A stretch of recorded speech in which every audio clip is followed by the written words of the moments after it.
Z গ্রুপের 8টি পোশাক কারখানার শ্রমিকদের বকেয়া বেতন ও সুবিধা পরিশোধের জন্য গ্রুপের সম্পদ বিক্রি করা হবে। গত 11 দিন ধরে জেড গ্রুপের শত শত শ্রমিক বকেয়া বেতন, ভাতা এবং ঈদ বোনাসের দাবিতে শ্রম ভবন অবরুদ্ধ করে বিক্ষোভ করে আসছিলেন। তাদের সঙ্গে যোগ দিয়েছিলেন আশুলিয়ার চেইন অ্যাপারেলস গার্মেন্টসের শ্রমিকরাও। মঙ্গলবার দুপুরে শ্রমিকরা শ্রমভবন থেকে প্রধান উপদেষ্টার বাসভবন যমুনার দিকে মার্চ টু যমুনা কর্মসূচি শুরু করেন, কিন্তু কাকরাইল মসজিদের কাছে পুলিশ তাদের আটকে দেয়।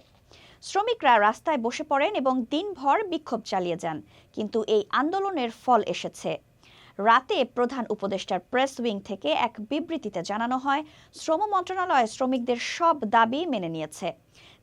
জেড গ্রুপের ওয়াশিং প্ল্যান্ট এবং মহাখালীর ডিওএইচএসে মালিকের বাড়ি বিক্রি করে আগামী 7 কর্মদিবসের মধ্যে শ্রমিকদের বকেয়া বেতন ও সার্ভিস বেনিফিট পরিশোধ করা হবে। এই সিদ্ধান্তে সব পক্ষের ঐকমত্য হওয়ায় শ্রমিক নেতারা শ্রমভবন ঘেরাও কর্মসূচি প্রত্যাহার করবেন। এদিকে জেড গ্রুপের মালিক বিদেশে থাকায় তাকে দেশে ফিরিয়ে আনতে ইন্টারপোলের মাধ্যমে রেড অ্যালার্ট জারির প্রক্রিয়া শুরু হয়েছে। এছাড়া গ্রুপের পরিচালকদের বিদেশ যাওয়ার ওপর নিষেধাজ্ঞা আরোপ করা হয়েছে। জেডের ফিন্যান্স ডিরেক্টর বকেয়া পরিশোধ না হওয়া পর্যন্ত সরকারের হেফাজতে থাকবেন।